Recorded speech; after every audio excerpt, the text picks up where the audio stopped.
ہے، اس نے اپنے آنے کا اظہار کر دیا ہے، اعلان کر دیا ہے، اب اس کا وظیفہ لگا دو، تو اس پر پھر صحابہ کا اتفاق ہو گیا۔ امام حسین کے علم سے، فضل سے لوگ فیض اٹھاتے تھے۔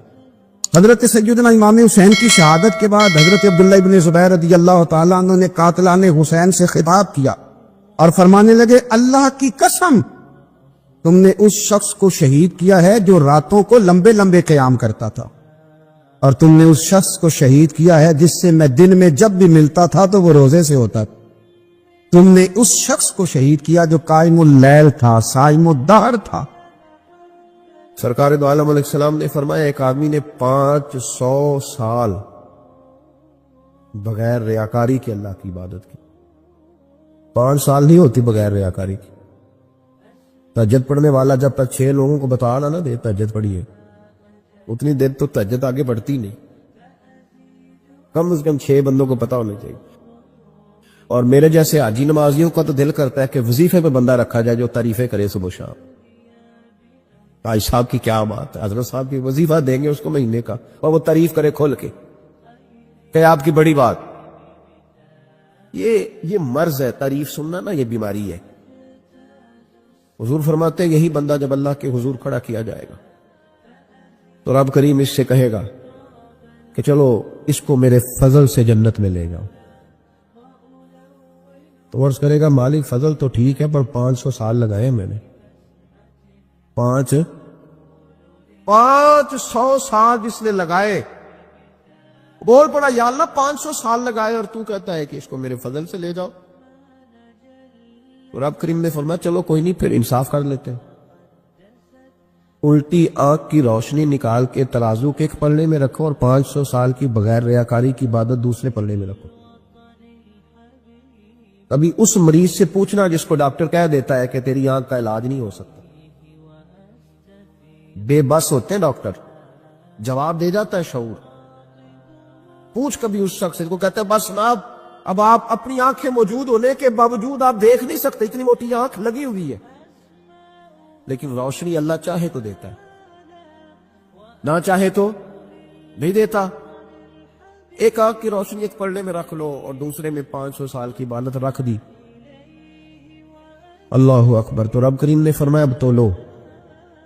جب تولی تو وہ عبادت تھوڑی تھی اور ایک نعمت زیادہ تھی۔ اللہ نے فرمایا یہ تو بھئی اس کو تو 500 سال دیے تھے، یہ تو ایک نعمت کا شکر نہیں ادا کر سکا، پکڑو اس کو دوزخ میں ڈالو۔ ایک کر کے کیا آیا ہے، پکڑو جہنم میں ڈالو اس کو، لے چلو۔ ترمذی شریف کے لفظ ہے، نبی پاک نے ہمیں سمجھایا اور ایک جملے میں ساری بات ختم کر دی۔ حضور فرمانے لگے تو اللہ کی تھوڑے دیے ہوئے رزق پہ راضی ہو جا، وہ بھی تیری تھوڑی عبادت سے راضی ہو جائے گا۔ اور اگر تیرا پروگرام ہے نا لمبی چوڑی جائیدادوں کا، تو پھر سجدے بھی لمبے کر، پر لمبے کر میں تو بھی۔ یہ کیا بات ہوئی، آج اتنی دولت بڑھتی جاتی ہے، عبادت سکڑتی جاتی ہے، وقت ہی نہیں، ٹائم ہی نہیں، یہ بڑھا۔ پھر تو جب دوزخ میں جانے لگا نا تو پھر خیال آیا، تو حضور فرماتے استغفار کرنے لگا، کہنے لگا اللہ میں بھول گیا تھا، اللہ مجھے غلطی لگ گئی، استغفار کر رہا۔ تو جب اس نے استغفار کیا تو رب کریم تو پہلے ہی بڑا قبول کرنے والا ہے۔ یا اللہ میں بھول گیا تو فرمایا چلو جو استغفار کرے اسے تو میں ویسے ہی معاف کر دیا کرتا ہوں۔ ایک صحابی چڑیا کے بچے اٹھا کے لے آئے، وہ چڑیا شکایت لے کے آئی اور حضور کے کندھے پہ بیٹھ کر شکایت کرنے لگی کہ حضور آپ کے صحابی نے میرے بچے اٹھا لیے۔ بات تو چڑیا کے بچوں کی ہو رہی تھی نا، تو رسول کریم فرمانے لگے اس کے بچے چھوڑ دو، اور پھر حضور فرمانے لگے دیکھو یہ چڑیا اپنے بچوں سے کتنا پیار کرتی ہے، جب چڑیا اتنا پیار کرتی ہے تو رب اپنے بندوں سے کتنا پیار کرتا ہو، اللہ کتنی رحمت والا ہوگا۔ یعنی ہر بات میں رسول کریم نا، ہر بات میں اللہ کی رحمت کا ذکر۔ ایک جنگ کا موقع ہے تو صحابہ کرام علیہم رضوان فرماتے ہیں کہ دوران جنگ ایک عورت کا بچہ کھو گیا، اور بچہ بھی دودھ پیتا تھا۔ دودھ پیتا بچہ کچھ دیر ملے نا تو ماں کی چھاتیوں میں دودھ جوش مارتا ہے۔ دودھ پیتا بچہ کھو گیا تو عورت دیوانوں کی طرح، مجذوبوں کی طرح بچہ تلاش کرتی، میرا بچہ، کبھی ادھر جاتی ہے کبھی ادھر جاتی ہے، ڈھونڈتی ہے، تلاش کرتی، پریشان ہوتی۔ میرے رسول کریم کی نظر پڑ گئی،